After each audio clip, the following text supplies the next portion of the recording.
Hi, everyone, and welcome to episode 323 of the Tick Bootcamp podcast. The title of today's interview is The Investment Officer, an interview with Paul Selian. My name is Brandi Dean. And I'm Richard Johannesson. And Brandi, thank you so much for inviting Paul to join us on the Tick Bootcamp podcast. This was a really cool interview. And what I really enjoyed about it was that Paul, who is an investment officer, financial investment officer, ultimately had to become a health investment officer in order to be able to manage his Lyme disease. Yes, and one of the benefits he talked about going to the clinics was he was able to meet other patients from all over the world and became aware of the importance of becoming self-medically literate. I'm really excited to introduce the investment officer to the Tick Bootcamp community.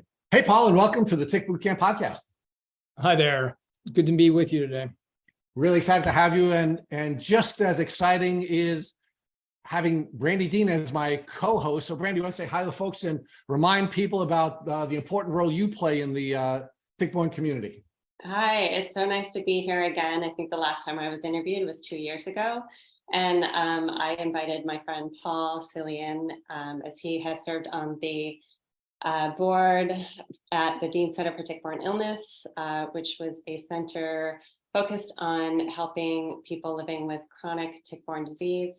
And I also run and manage Ride Out Lyme, which is a nationwide organization that raises funds for people living with tick-borne illness as well. Well, thank you, Brandi, for everything that you do. And we've missed you. I don't think we've talked to you since we were on your Clubhouse probably about a year ago. So it's nice to reconnect with you and connect with Paul. So Paul, give us a little background. I understand you're a Long Island boy, that you're from where Matt and I hail from. Yeah. Well, when I was a kid, I grew up in Port Washington, Long Island, little seaside community.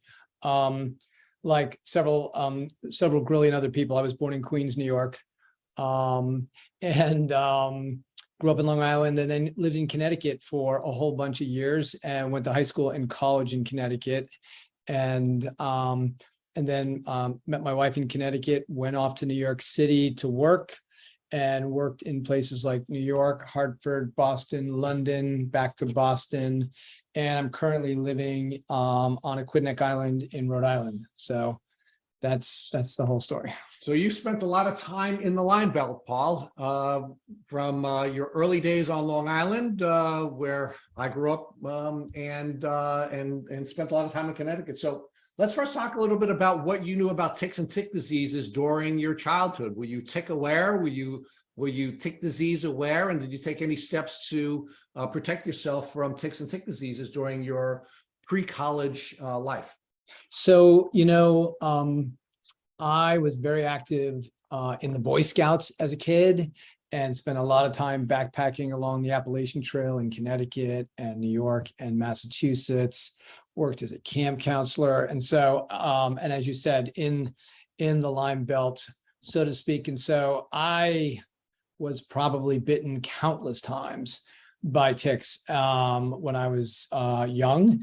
And back then, we didn't have any concept of Lyme. And so you would dig the ticks out, pull them off, throw them away, and you would just go on. And so, so, just very, very little understanding. And then, for me, having gone to high school and then college in Connecticut, where the town of Lyme is, slowly you start to become aware of this idea that there's this thing called Lyme disease. In fact, for me, one of the reasons I was able to get my head around what was going on with me quicker than most, is because I had a good buddy from high school who married a gal from Lyme, Connecticut. And unfortunately, she's had a much tougher journey than I've had. And because I was aware of her situation, I was able to look at it and sort of iterate to an answer quicker than I might otherwise have.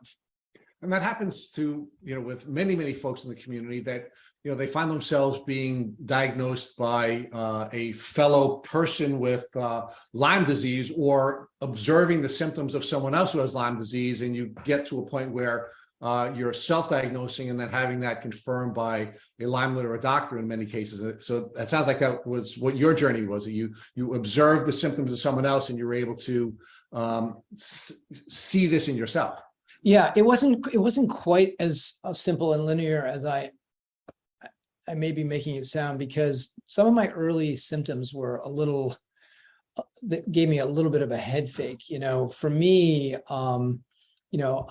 I normally have low blood pressure. And so what was happening to me was my blood pressure was dropping precipitously. And so of course you get dizzy when that happens. One day I was driving to the office in Boston and my arm became numb. And I thought, well, that's curious. So some of those things gave me a bit of a head fake. In fact, so what happened to me was I went to see my PCP about this syncope, or this feeling dizzy, and I tried to explain what was happening. And I had one of these bouts right in front of her, and so she put a blood pressure cuff on me, and she's like, well, you don't have much of a blood pressure. And she didn't know what was going on. And so she actually had me admitted to Mass General Hospital on the spot, because she didn't know what was going on. Let's pause there for a second, because I want to build up to this, because this is a really important part of the podcast. But let's let the folks learn a little bit more about you and who you were leading up to that point, and then we'll get there. So give us some sense of, you gave us a sense of what your childhood was like and what you were doing in nature. Talk to us a little bit about what it is that you were planning to do with your life. What was your dream? What were your goals? Where did you think God was taking you during your education and prior to graduating from graduate school? Yeah. So, I studied finance and economics in college, and following college, for me, the plan was always to go off to the big city, New York, and to land myself a job on Wall Street and to go to work. And that's exactly what I did. And so I had met my future wife in college. And so the two of us headed off after college to New York City. She was working at the UN. I was working for Chase Bank. And, and life just started to unfold for us. Pretty typical story, boy meets girl, they get married, they have 4 kids. So we lived in New York City when we were young, and then moved out to Connecticut, as people often do when they couple up, and started having kids. And then, so yeah, for me, it was a pretty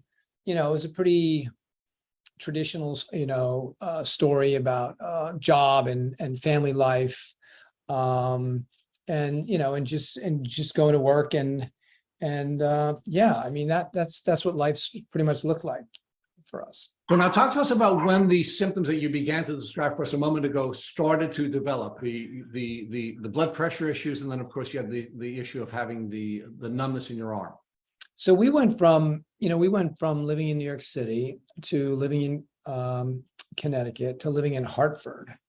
And so through our 20s and 30s, really no health issues to speak of. And then we ended up moving to Boston. We needed a job, ended up moving to Boston, living in beautiful Concord, Massachusetts.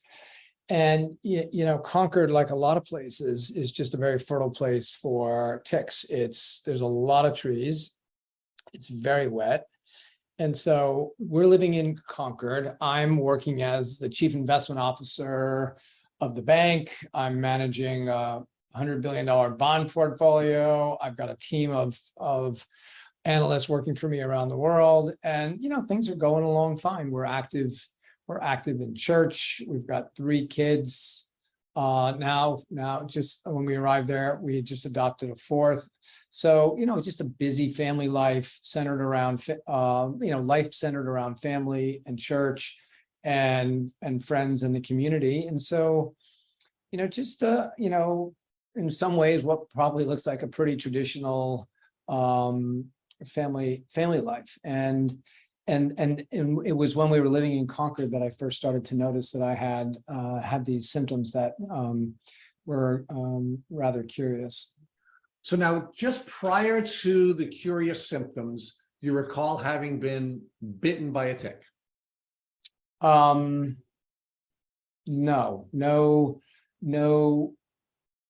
no recollection of, oh, I got bit by a tick today. Oh, I have a big rash. Oh, no, not at that time.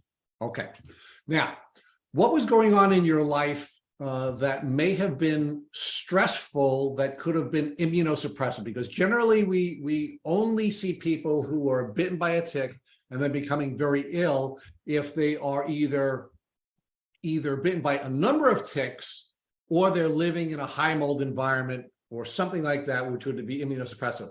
The typical story, quite frankly, at least on our podcast, is there is some large gap in time between when someone was bitten by a tick, meaning their body is harboring all these microbes, which is likely what was going on with you, having grown up in the Lyme belt and being bitten probably hundreds of times, and then getting sick. So what was going on just before you got sick, and what stressors were going on in your life that may have led you to be suffering from immunocompromising events? I think with the benefit of hindsight, looking back,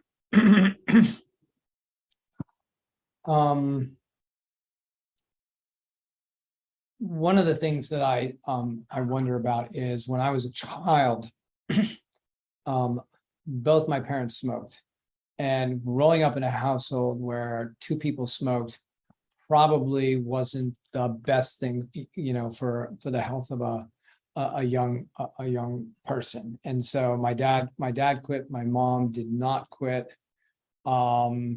She had significant health problems and did not live to a ripe old age. And so, but if you take that sort of early exposure to cigarette smoke, a lifetime of suboptimal diet, working hard on a Wall Street job for kids, commute, I think, and I think, the certain genetic predispositions, I think it's sort of all just somehow conspired to say, you've overtaxed your body, and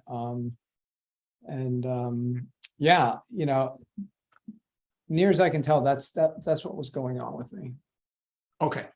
So let's now focus on how your symptoms developed and how you ultimately got to a place where you were diagnosed. How did your symptoms develop from these early symptoms to your full-blown Lyme? So, as I was starting to say before, early symptoms, syncope, blood pressure dropping down, some numbness in my arms, and then what happened to me was, my doctor said, I don't know what's up with you. I want you to have more tests. I want you to go spend a couple of days at Mass General. And for me, I know there are other people who have chronic Lyme who have much more serious cases than I do. It turns out that for the, 4 or 5 years where I was really working hard to improve my health, I actually didn't miss a lot of work, but I took 3 days off. I did as the doctor suggested because she couldn't tell what the diagnosis was, and went to Mass General. They did. I met with 24 doctors because I counted them. They ran every test that they had, and at the end of 3 days, they said, "You know what? We see nothing wrong with you. Go home, and oh, by the way, those and that's it." And so I had just at the same time, just before I had gone in, I had met, I had suspected Lyme, but I didn't realize Lyme could do these sorts of things to you. And so I had met Donna Felsenstein, who is a wonderful Lyme doctor at Mass General. But again, I don't know how I didn't put the two things together. And so I left the hospital and I'm clearly sick. The thing I think that saved me was my PCP had also grown up in Connecticut, and she had a good friend who had Lyme. And so she said, so she and I talked, and I told her the story about my friend from Lyme, Connecticut. And she said, "You know what?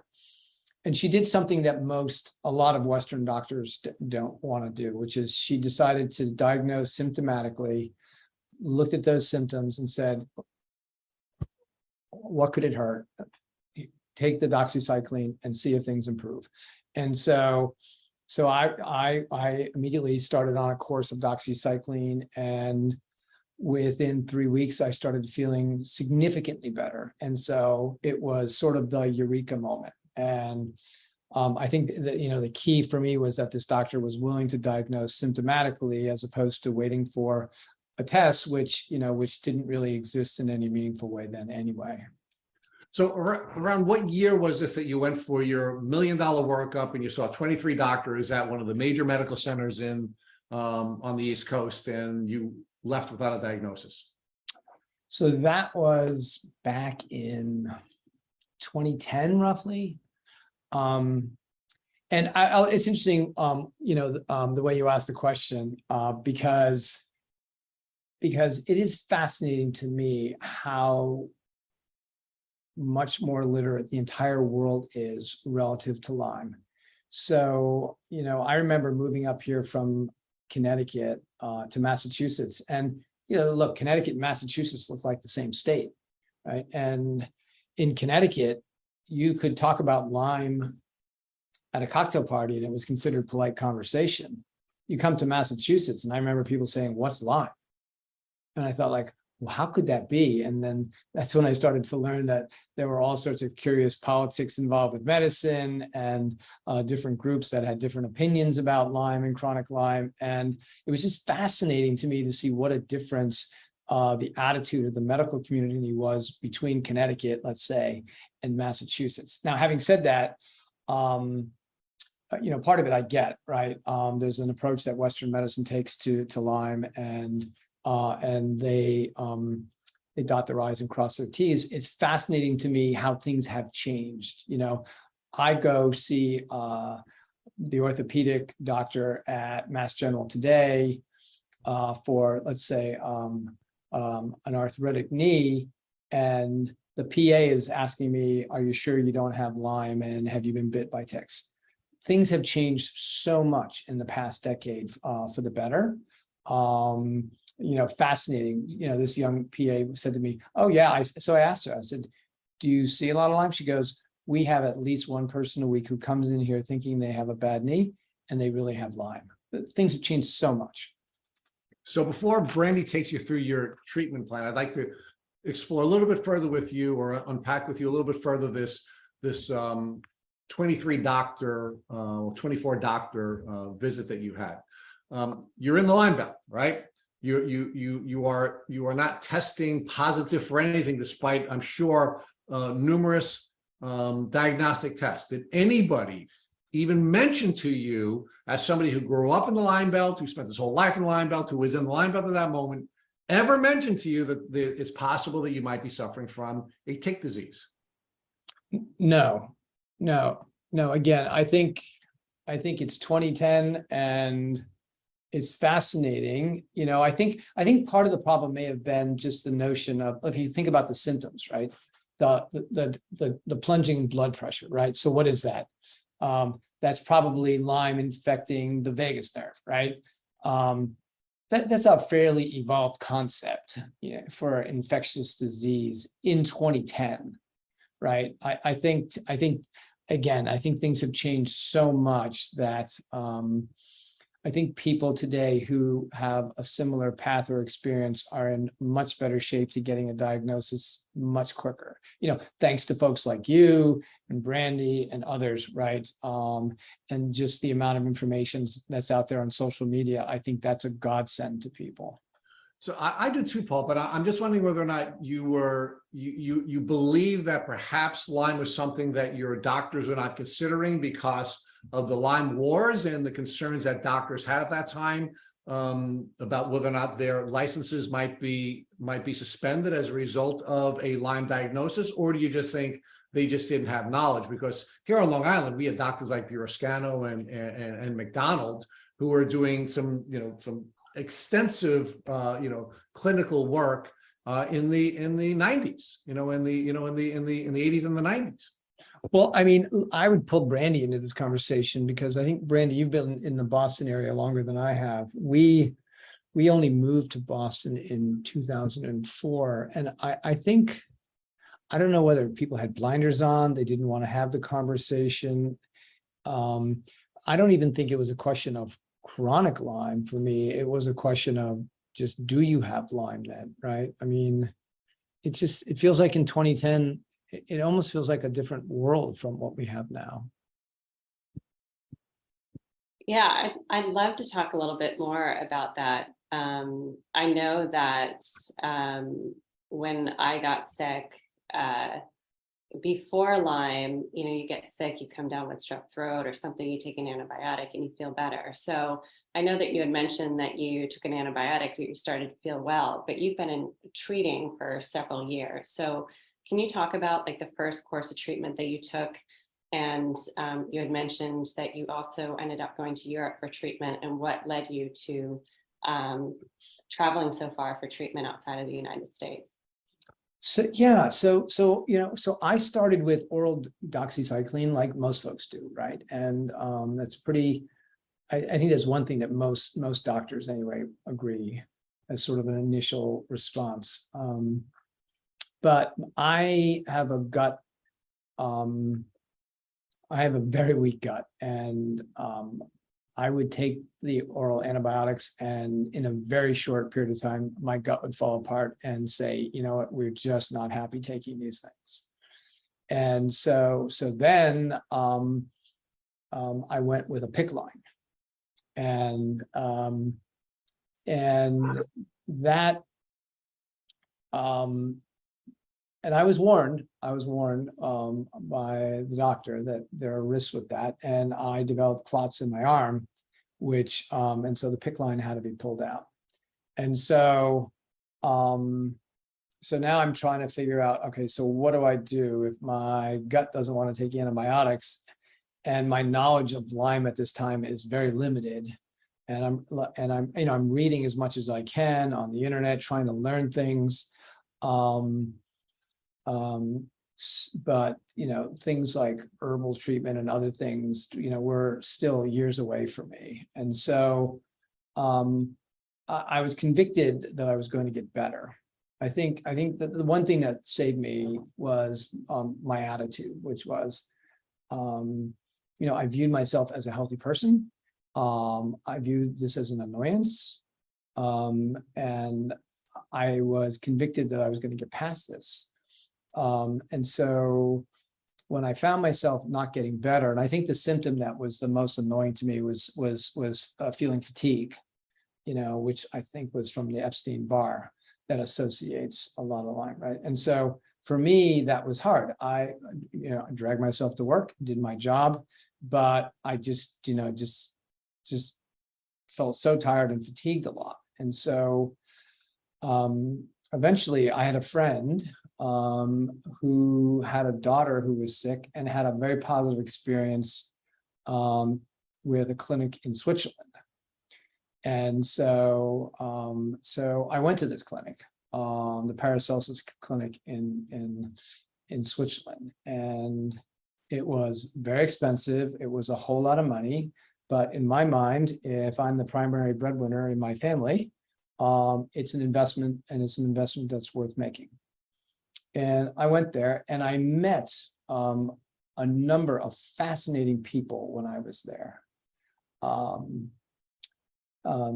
People from all over the world, and for me, it was a big learning experience. I met people from Australia and the UK and the US and other places, and they knew much more about medicine, even though most of them were lay people. One person was a Harvard trained doctor, but the rest of us were just people. And I would listen to these folks sitting around in the cafeteria of this clinic, and what I realized was these people had become real students of themselves, their bodies, and the medical information that was available. And this was when I first learned this idea that for people who have had Lyme for a while, that maybe taking antibiotics was not a good idea, that there was another school of thought. I think by now, like we said before, it's pretty standard. If you get Lyme, most doctors are going to prescribe 4 to 6 weeks of doxycycline, and that's a pretty standard protocol to deal with the Lyme. But after a period of time, it's not clear that just taking more and more antibiotics is helpful, right? Because it attacks your gut, and your gut has your immune system.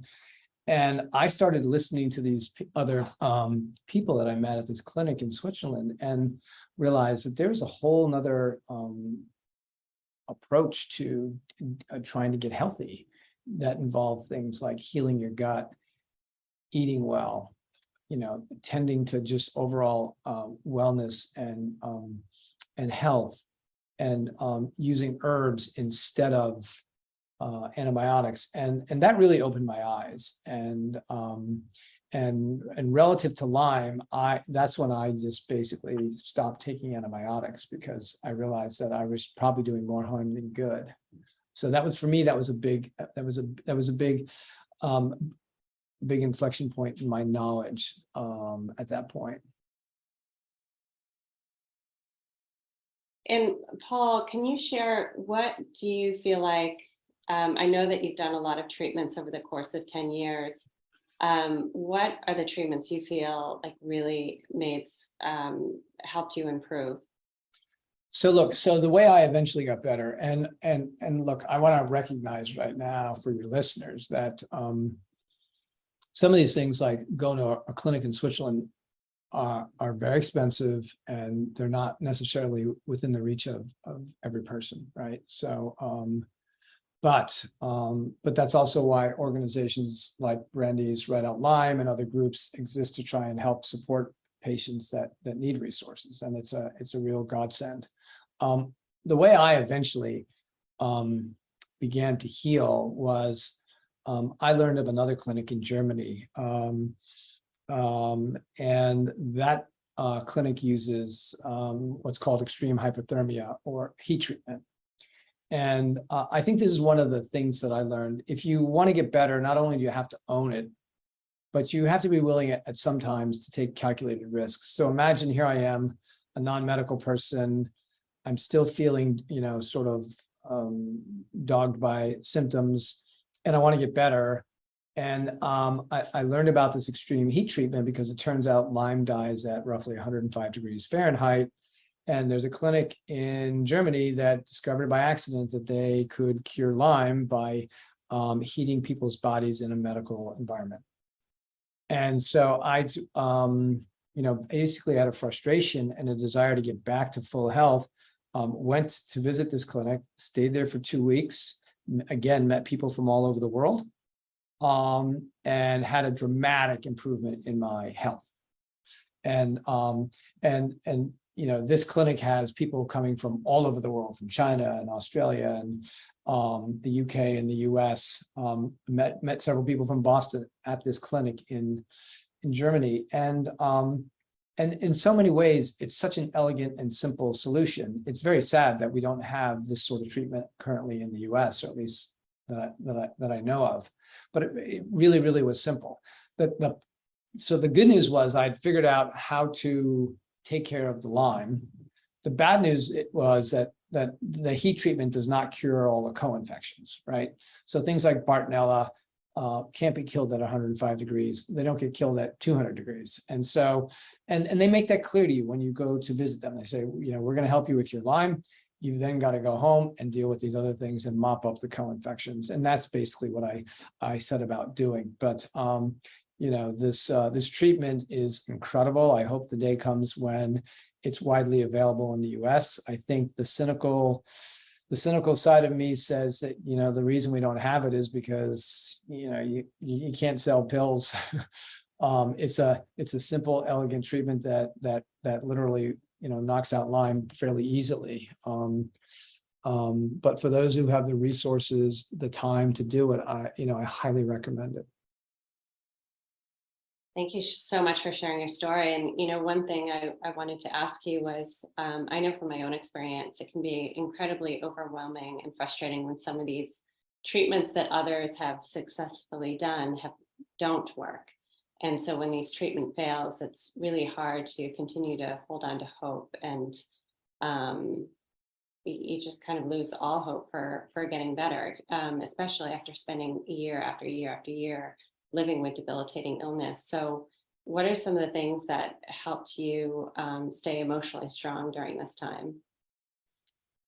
So I would say for me, I was very fortunate. So in that, I had a wife who was extremely supportive. We had 4 kids. So of course there was the motivation that came from my family. But, I think one of the most important things is having people to support you. But at the same time, I also think that people who are dealing with a health challenge need to be careful about trying not to be too much of a burden to their caregivers. Now, it kind of depends on where you are on the spectrum. There are some people who are so sick, right? And I was not in that category. But I mean, there are people who are so sick with Lyme, they can't get out of a bed or a hospital bed. For me, like I said, I was able to continue going to work, but just felt sort of tired and wiped out for a number of years. Felt pain in joints, and was really fortunate that my wife, now of 35 years, was there to help and support. And then I also think that what happens is there is this community amongst people who have Lyme or deal with chronic Lyme. And the people that I met in Switzerland, in Germany, in Boston, it's an amazing supportive group of people. And I think what happens is when you start to make friendships with people, and next thing you know, you're swapping stories and protocols and ideas and encouragement with people you don't even know sometimes, or you barely know, because you wouldn't wish this sort of challenge on anyone. So yeah, so for me, that, and for me, church has always been a big part of our life. And so, leaning on my faith during this difficult time, I think what happens for a bunch of people is that when you realize that you have no, in the end, when you realize you just cannot control things like, medical outcomes, that that people often turn to God and turn to their faith, because they run out of ideas, and it just I think it ends up helping to ground people. So I'm not surprised to see that there are a lot of people in the Lyme community and in other medical communities who are people of faith, because I think a lot of people sort of return to their faith journey at the same time. And how are you feeling now? To be honest, I feel quite good. I remember when I was sick, I thought, golly, what am I going to do? Am I going to get back to, I would meet people and say, how much better are you? And they'd say, I'm 75% better. I'm 90% better.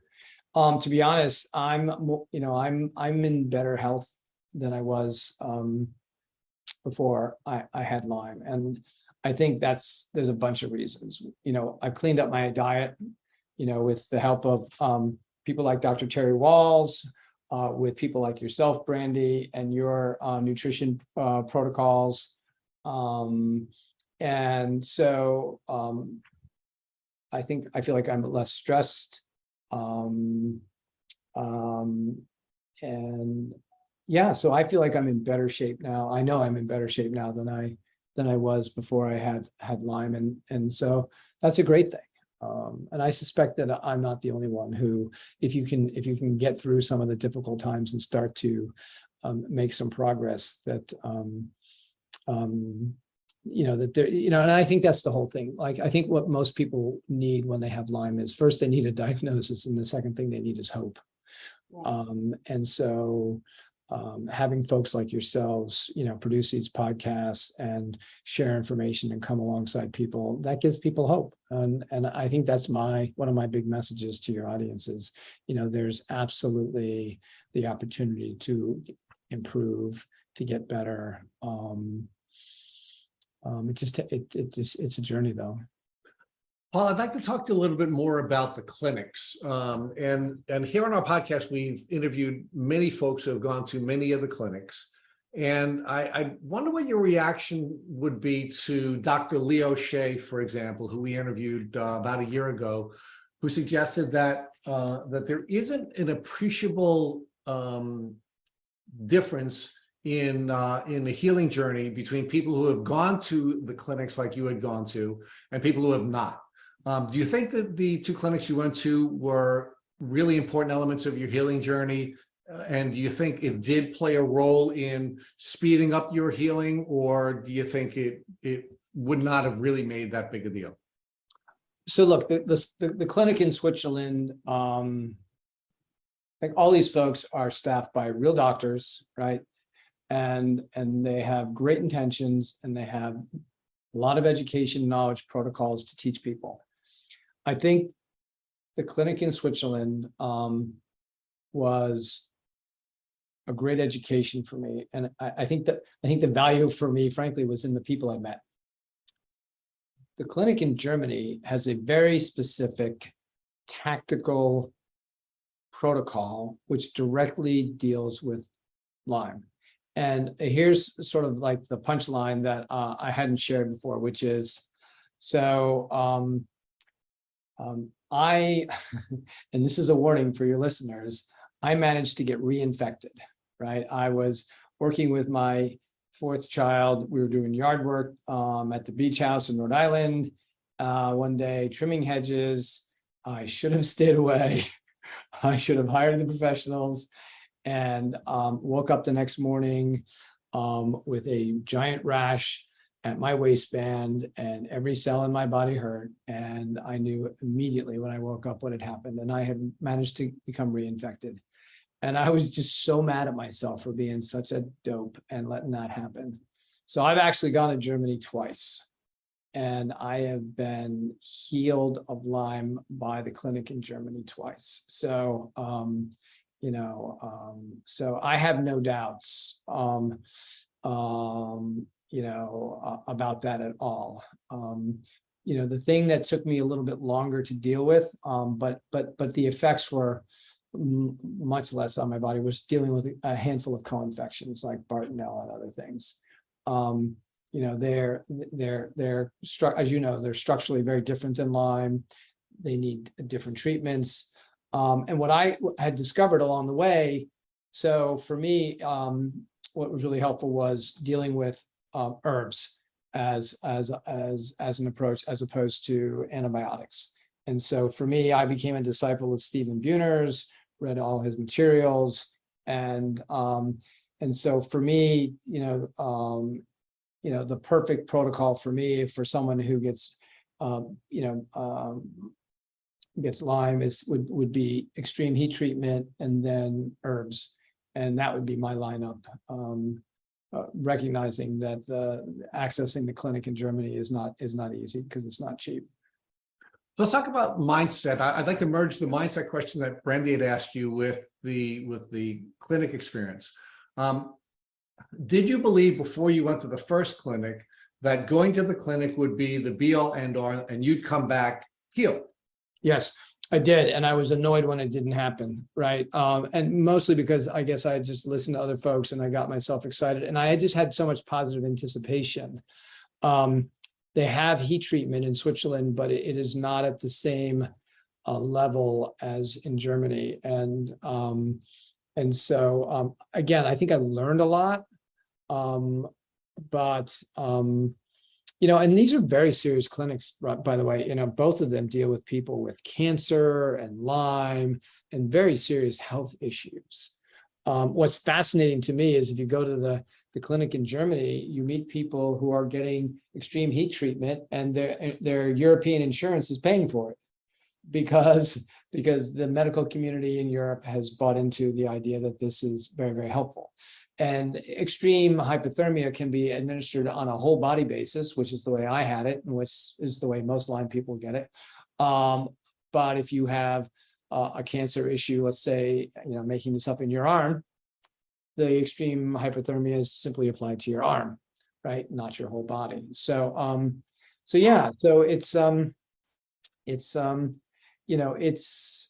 again, you mentioned before, this idea of crowdsourcing solutions. At this point, thanks to the internet, the velocity of solutions moves faster and faster. We share more and more. The knowledge base today in the year 2022 is so dramatically greater than it was when I first contracted Lyme back in 2010. I think, and because of the great work that you folks are doing at Tick Boot Camp, I think that you're just accelerating the sharing of knowledge, and I think it gives people much more hope, right? So Paul, let's finish building out this piece of the crowdsourcing. You shared with us that you use antibiotics, you used hypothermia, you used a number of other treatment protocols. So give us a list of all of what you use in addition to the herbs, the hypothermia, and the antibiotics. Well, so look, so I tried a bunch of things when, because when you're sick, you want to get better, right? So, let's see, when I went to Switzerland, I met a Harvard trained doctor who had Lyme, and she was quite convinced that using a Rife machine was the ultimate elegant solution to Lyme. And so for a period of time, I used one for a period of about 6 months religiously. I would get up early in the morning. I would use it 2-3 times a day because I was just convicted. I within reason, I was willing to try anything to get better.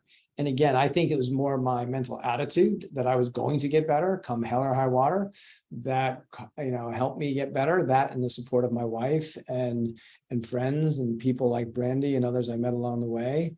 But I tried a Rife machine. At one point, I met a doctor, and he suggested IVIG. I had some trepidation around that. I tried that. My entire body broke out in a rash. I stopped that. But for me, that the protocols that actually worked, extreme heat, herbs, cleaning up the diet, those are the things that for me actually work. So if a friend of mine was to get ill tomorrow, that's what I would suggest. So Paul, let's talk about the treatments that didn't work and how you made the decision to pivot away from those treatments, because I think that's just as important as identifying what treatments worked for you, right? It's important for our listeners to have a list of different options, some of which may work for them that didn't work for you, and vice versa, right? Because we're all bio individuals.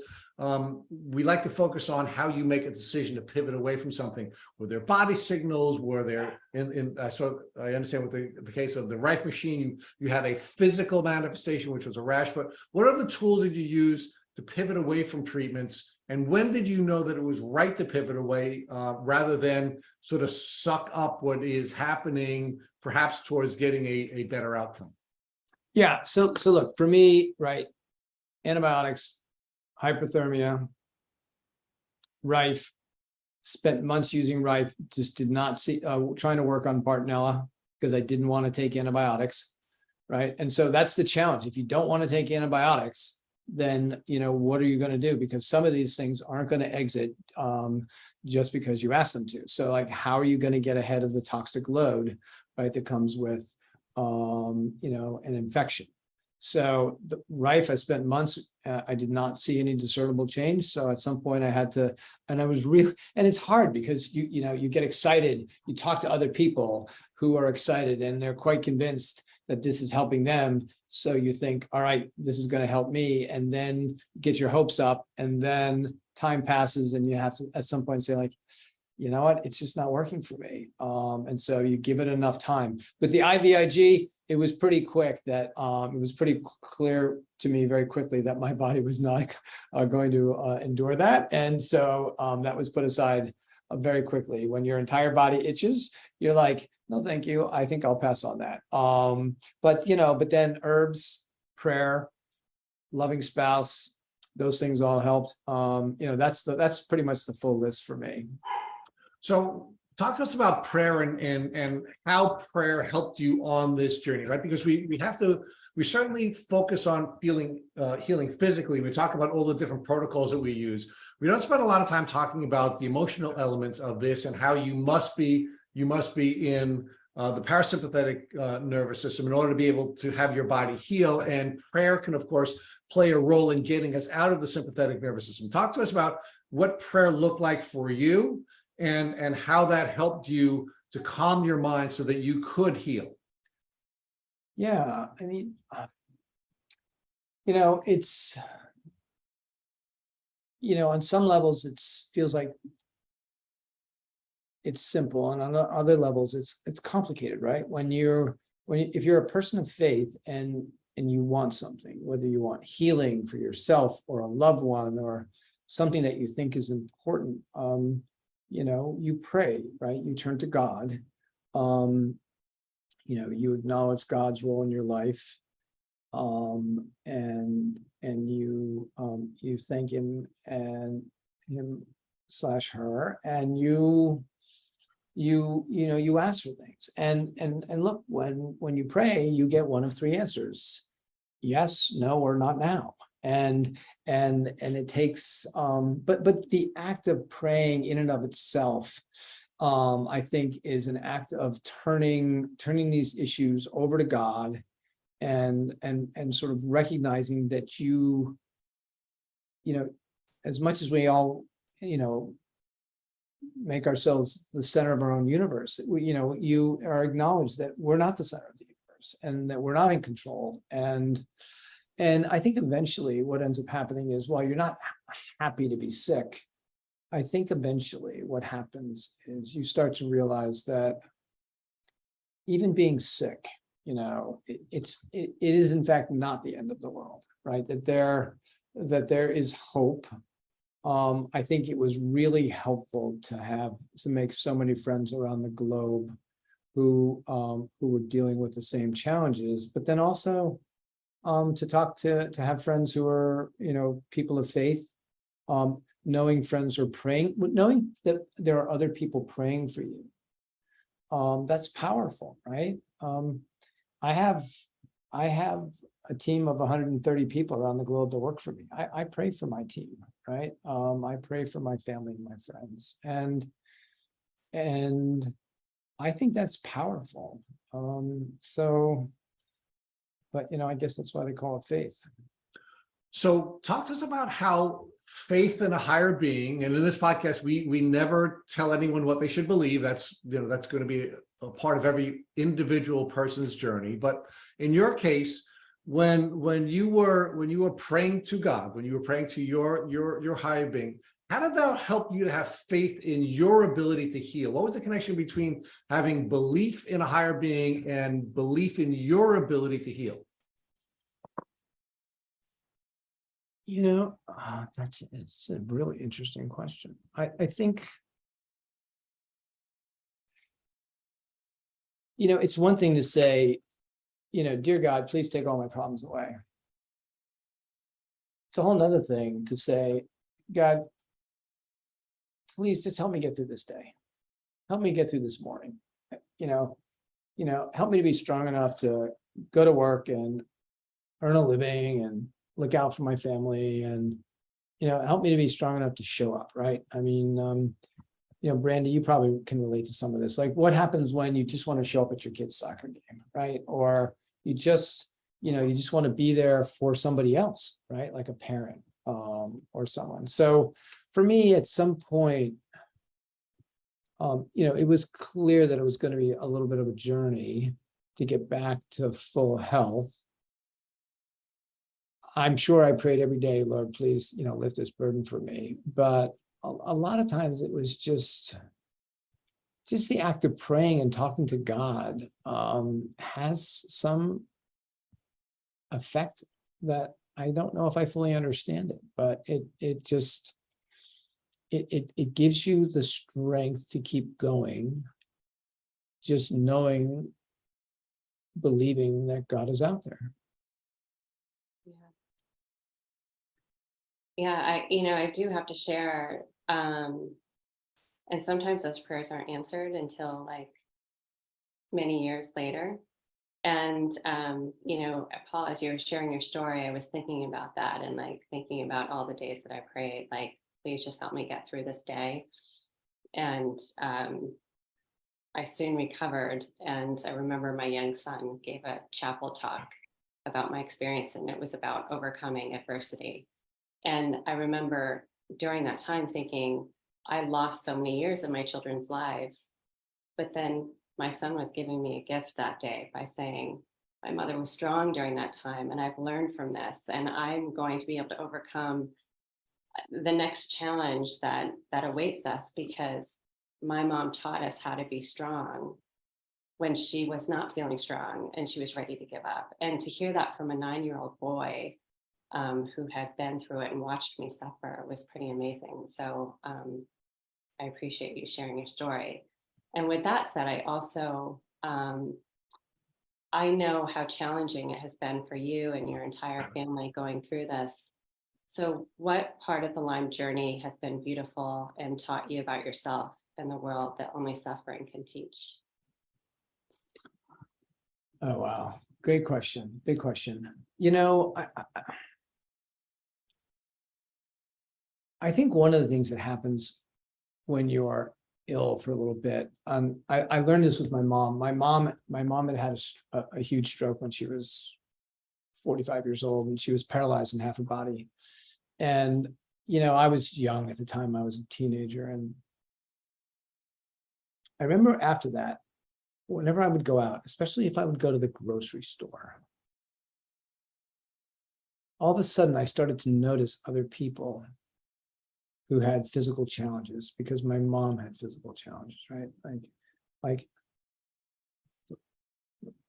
So I adored my mom. And if you slow down, if you go, especially the grocery store is the perfect place to do this, right? You go there and you slow down, and you don't just fly through and focus on what you're doing, but observe people. You realize there's a lot of people out there in the world that have physical challenges. And so I think what happened for me was being ill for a couple of years caused me to slow down, caused me to refocus on what was important, made me much more empathetic again to the needs of other people. And so, just like you guys, you get to know people, and next thing you know, and you get to know doctors, and next thing you know, I have doctors sending patients to chat with me because they think it would be an encouragement to their patients to hear. And you think like, my wife likes to joke, you're not really a doctor, Paul, you just play one on TV. Well, yes, but that's okay, right? And so for me, whether it's working with Brandi at the Dean Center or chatting with patients, just being able to give back in some small way to other people, because you really do understand what they're going through. That's a joy, right? I mean, just the idea that you could be helpful on a practical level, or you can give someone some modest bit of hope to get better because I got better. That's a complete joy. That's a gift. So yeah, I think, being sick was definitely not all bad. At the time, I would not have said that. And it clearly helps that I made a full recovery. I know that it makes it easier to say that, but there were definitely hidden blessings to being sick for a little while. So Paul, why don't you talk to us about the Dean Center and why you decided that the Dean Center would be a great outlet for you to give back to the community? I did it because Brandi told me to do it. I have my wife, I have Brandi, I have a lot of strong women in my life, including my two daughters. But when Brandi asked me to consider coming along and being the board chair there, my first thought was like, I do not want to do this. And then I thought, I don't want to do this, but I do want to give back. And so it was sort of a really good vehicle. I've been involved with other nonprofits and been on the boards of other things, but Lyme was such an orphan disease for so long, and it's finally broken through in terms of the public conscious. You both know better than I, and that it just seemed like a perfect vehicle because it's affiliated with a major hospital, it's affiliated with a major university, and so the chance to help set up shop and that was just it just made too much sense. And so I felt like I had to get involved at least for a season to get involved there. And that was fascinating too, because surprise, surprise, when the Dean Center opened its doors, there was a line of potential patients around the block and out the county. It was, there's just such a need. I am grateful for the internet, the internet, which brings us all the worst things in life, also brings us a lot of good things. And the ability to share information via the internet has been great. Brandi, why don't you talk to us a little bit about some of the work that you're doing and how folks can contribute to some of the good work that you're doing? Yeah, so we started an organization 8 years ago called Ride Out Lyme, and we initially partnered with SoulCycle and had rides all over the country. And we realized that treatments are very expensive. Many treatments aren't covered by insurance companies and people are paying out of pocket. And I heard so many stories of people going bankrupt and losing their jobs and unable to afford housing and food and treatment. And so we decided to raise funds for people in need of financial treatment and medical care. And so we hold charity rides all over the country to raise funds for people in need. So every year we have grant recipients who get grants so that they can pay for their medical treatments. And I believe we're going to have our last application grant cycle, in January or February. So we are looking for donations or people to help out, volunteer in any way. You can go to www.rideoutlyme.org and help support other people who are in need of financial assistance to pay for their medical needs. So thanks, Brandi. So now, as my guest co-host, you get to ask Paul the final question of the podcast.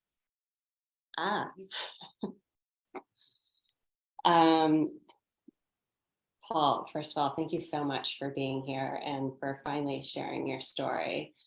And so the last question this evening, if a loved one came to you with a tick biting them on their leg, what would you recommend so that they would not have to face the suffering caused by chronic Lyme?